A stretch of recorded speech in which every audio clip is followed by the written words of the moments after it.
Hi guys. Andy and Jennifer Smith. Oh yeah, I always forget that part. It's us. We're in a different location. It seems a little funny being in this location, but we'll go with it. So I have a story for you.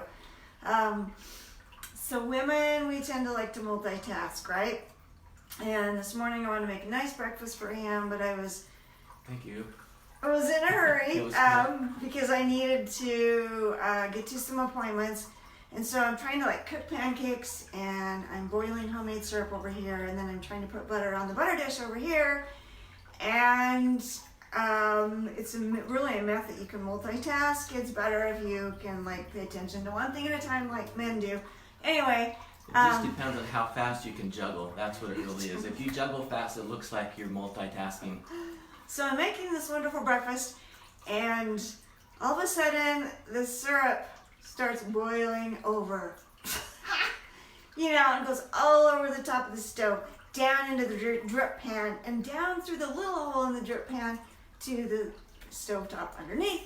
And then I had doubled the syrup because I couldn't remember if I had put 2 cups of water or 4 cups of water. So I started out my day frustrated, right? However, I have to say, my spiritual part of the day starts with some prayer. And in my prayer, I was told, keep the peace. And then, of course, I think, what does that mean? And then I heard, you will know. Keep the peace, you will know. So I was already aware I needed to keep the peace. And I thought, well, this probably wasn't it. Although I did swear my once a year swear word. Nobody was around to hear when the syrup went all over, right? But then he comes in the kitchen. Keep the peace, you will know. And he comes in the kitchen and he gets the old syrup out of the cupboard that's in this little old real maple syrup jar, but it's homemade syrup. And you know how it crystallizes? And I Googled to try and learn how to prevent crystallizing in your homemade syrup. But he's going to save that syrup, right? So he goes over, gets a new pan out, puts it on the stove. My mess is all still there, and I'm cooking the eggs to go with the breakfast, right? And I remember, keep the peace, keep the peace. And there's some things I could say, but if I say them, it probably will frustrate him. And I'm already frustrated, so I bite my tongue, right? So my side of the story is, I didn't know all of this frustrating stuff was happening. Breakfast smelled good. I walked in, everything was looking good. There's berries on the counter, there's chopped nuts, there's pancakes. She's getting ready to do eggs. I was like, wow. And then that's a huge pot of syrup on the stove. What's with that? I'm thinking, I know we had a little bottle in the cupboard. So I walked over there, pulled it out. Sure enough, the whole bottle was like solid. And I thought, I bet she didn't want to deal with this. So I'll fix it. Because I know how. I think I know how to fix this. So I microwaved it for a couple of minutes just to get it softened up, and then I dumped it into another pan and added a little bit more water, and then I started heating it up. And I didn't even realize, because the stove top is black, I didn't even notice that there was syrup all over the stove and down underneath the pot. I had no idea that any of that mess had happened. So I'm just fixing the old bottle of syrup. But you're not supposed to microwave things in plastic like that, too. I didn't say anything. I bit my tongue. So I'm doing this, and as I'm dumping the bottle into the pan on the stove, suddenly I can tell like the air or the atmosphere behind me is like unusually still. It's like, I think I'm bugging her when I'm doing this. But I don't know why she's not saying anything. But okay, I just kept going, and everything was fine. It was a peaceful, wonderful breakfast, and we had 2 pans of syrup on the stove, a big one and a little one. However, I know that he values not being wasteful, but I was in a hurry, and what I would have said to him, should I tell him what I would have said to you? Do you want to know? I can already guess. Yeah, tell him. What I would have said is, why don't you just throw that old bottle of syrup away? Throw it away? Are you kidding? There's nothing wrong with it. You just fix it. It's fine. You don't throw it away. That's ridiculous. And it was sugared up within, 10 minutes after he did all that too. But so Google, learn how to do correct syrup.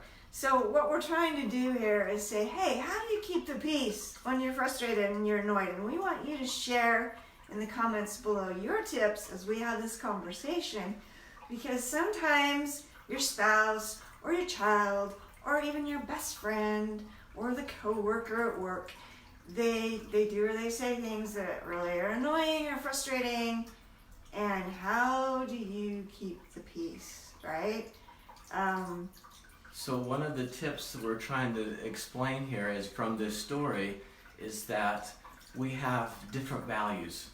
See, I know that Jennifer values time and efficiency. I value, what's that word? Frugal, being frugal and thrifty, and not wasteful, and right? resourceful. Yes. So those things are high on my list. All of those values are great values, but Jennifer has a higher value of time, and I have a higher value of being frugal. It's not that there's anything wrong with either one of those. And so you'll hear us say this a lot. This comes into a lot of the messages that we want to share. Is different does not equal wrong. It's not Got wrong, that? it's not broken, it's not flawed, it's not inferior. And that may not be true on 100% of the things, but in a lot of the things that we struggle with in our relationships, it comes down to that. We just need to get that through our heads. Different does not equal wrong. Her values are different than mine. I do value time and value efficiency, but it's not on the same scale. It's beneath my frugality and being resourceful. And for her, it's just the other way. It's like, I don't want to waste my time doing that. Throw it away. So Let's we make the new stuff, can right? keep the peace in our relationship when we understand that our different values are all good, and we can respect each other's values.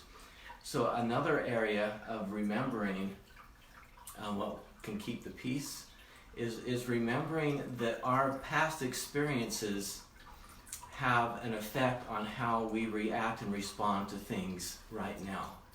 And we can't expect our spouse or other people we have relationships with, we can't expect them to respond and react the same way that we do. For example, so we have this beautiful water fountain from Amazon. If you would like to purchase it, I can put the link. But it's really awesome. Like you hear the water and not so much the motor. And so we got this like a week or so ago, and so I'm like, this is awesome. People come into the home and it welcomes them, makes them feel like, up in the mountains by a little stream, and it's calm and peaceful, right? Keeping the peace. But so running water, flowing water, the sound of it is, by a lot of research, is really healthy emotionally. It makes people feel good. But listen, do you hear what that sounds like? So this is in my house, and my past experience is anytime I hear something like that, something's wrong. And it's worked for me, I have to fix it.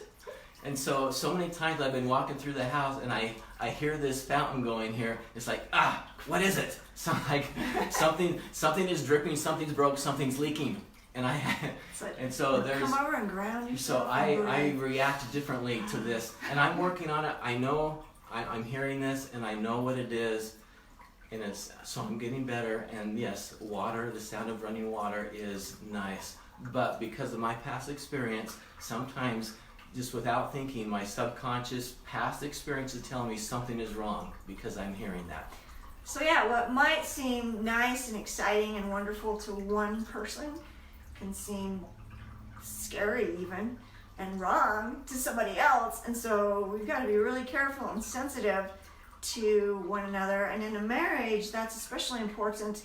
And unless you've walked a mile in somebody else's shoes, you might not understand the perspective. So for us, we've been married 33 plus years. So it almost feels like we're starting to walk in each other's shoes, because like our syrup story this morning, when I was being a little bit annoyed by him coming in to help, and I was biding my time, he could sense that. So I did great. I listened to Great. High five. To Kept my peace. yes, my piece. Yeah, to our little chair. We have a little chair. But anyway, so I listened to keeping the peace. And so please share your tips.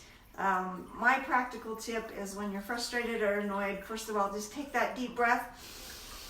There's lots of different breathing exercises you can do, and then literally think, okay, what's going on in your head that you want to say? Think before you speak. So I was able to think, if I said this to him, let's just throw that away.